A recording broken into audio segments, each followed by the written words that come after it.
SB19 full press con and meet and greet at the Mall of Qatar.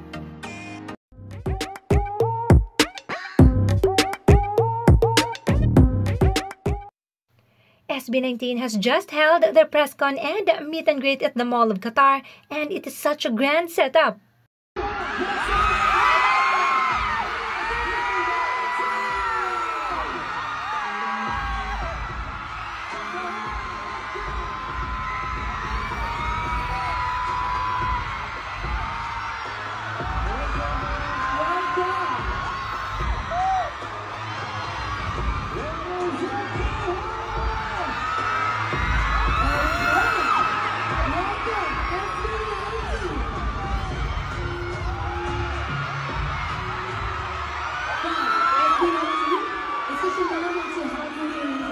Yes. Are you guys excited?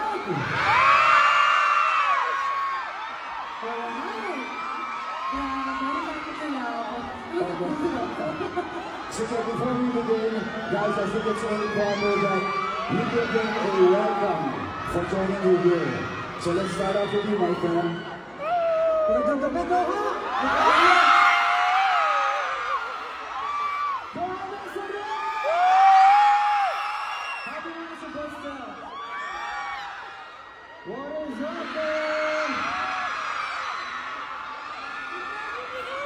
Good evening, this is Justin. It's Ken. Can you say hi to them? There's a lot of Filipinos here. Hello po sa mga kababayan namin.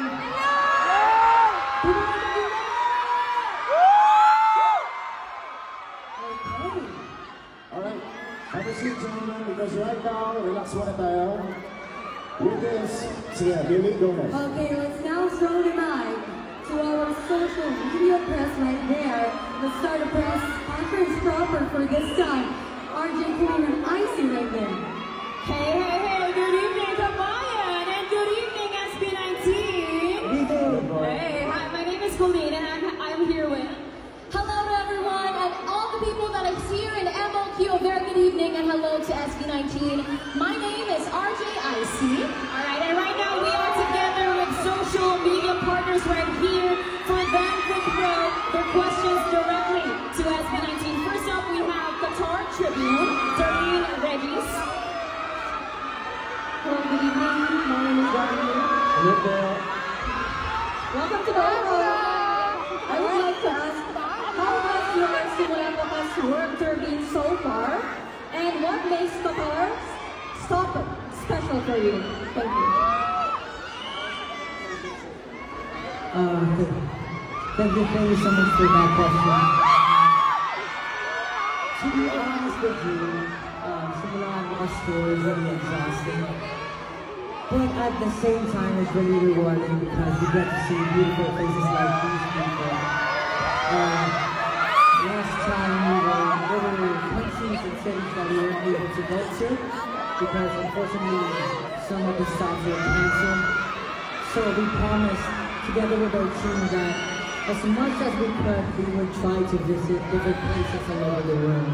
And so right now, this is our first time here at Qatar Doha. We're so grateful and happy to see all of you guys here. Thank you so much for supporting SB19.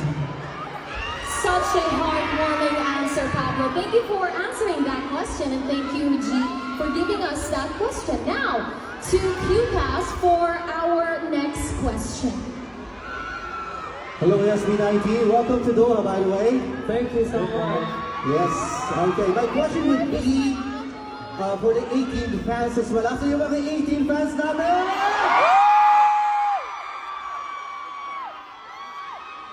And the question goes this way. 18 are some of the most passionate fans in the world.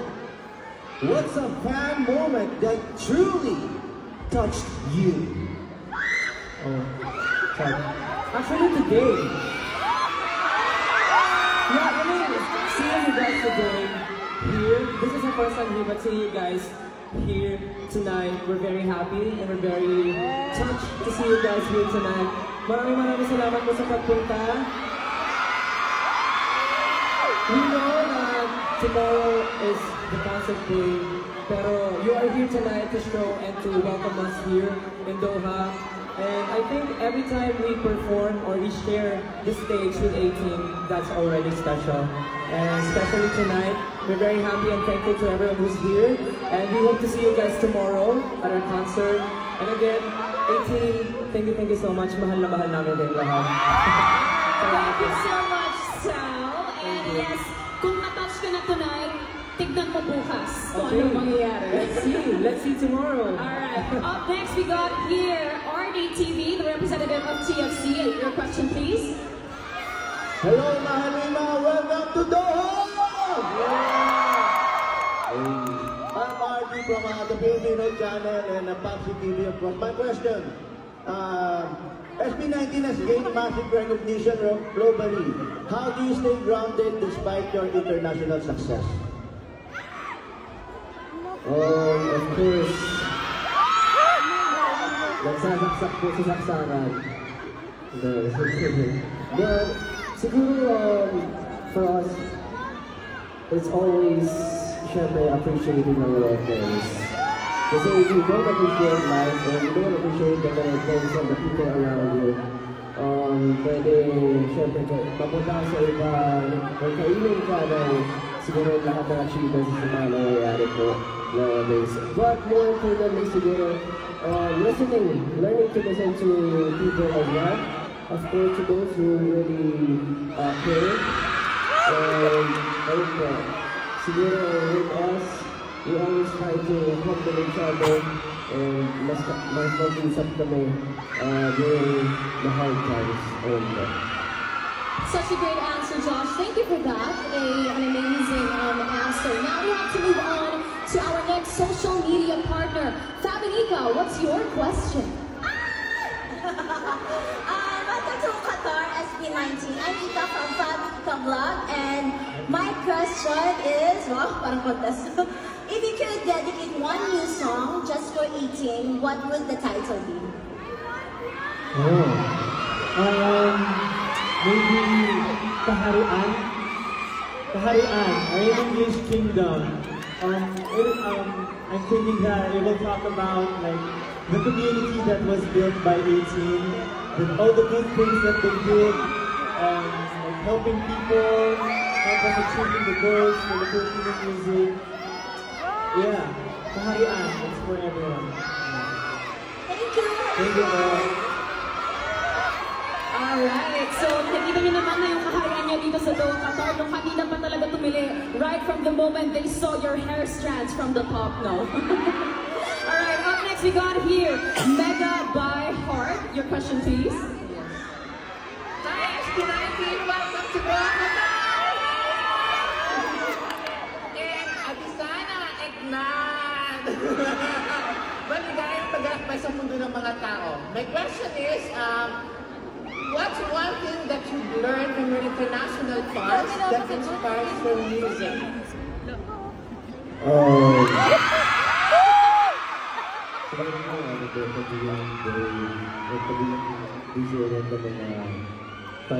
Especially napakadami po OFW sa ibang bansa ko. That's why sobrang laki ko ng respect namin sa fans namin, especially dito sa Doha. We just love them so much, and we just want to dedicate this to yung concert namin to them, to give happiness and joy para sa kanila. So, ayun po yung paging matatag.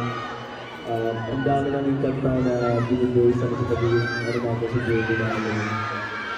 Yung paging malakas yung loob palagi. Thank you, Ken, for answering that question. I am very sure that all of our 18 fans feel that love and respect. Now, moving on to our next social media partner. Give it up for Hazel in Qatar and her question. Hello, SB19. Welcome to Doha, Qatar.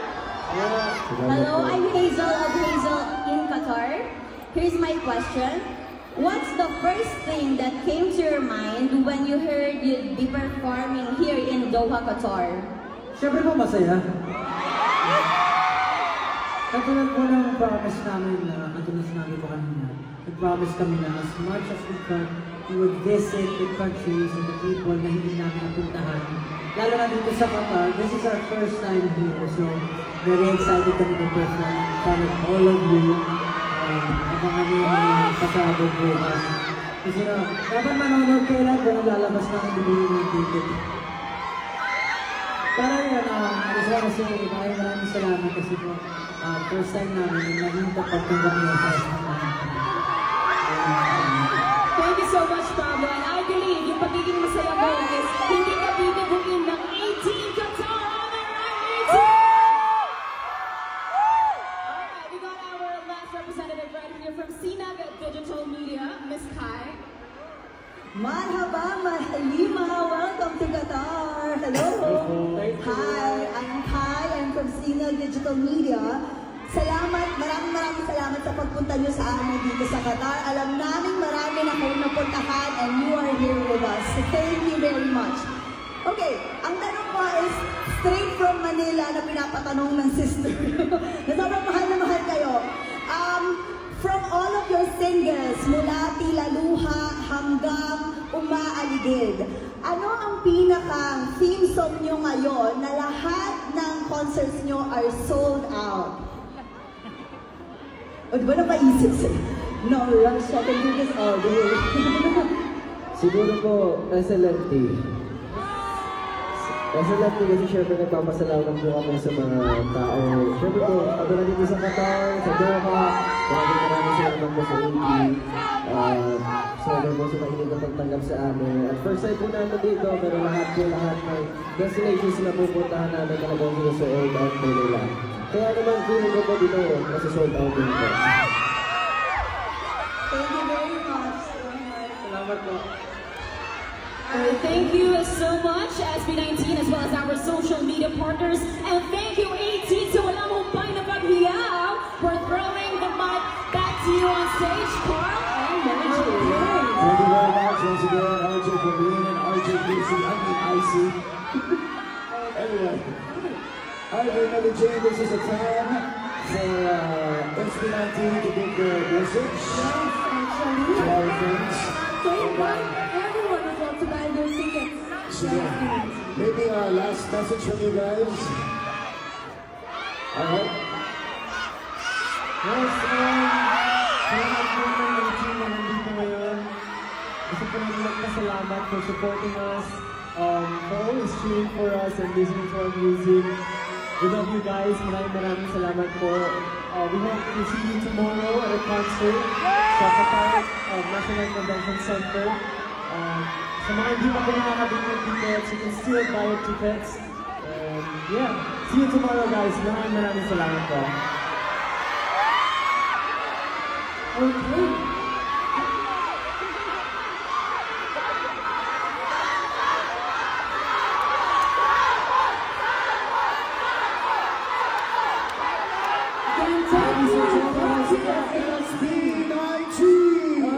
Thank you so much again, SB19, for your time and for sharing your thoughts and excitement with us. And again to our friends from the media, our sponsors and the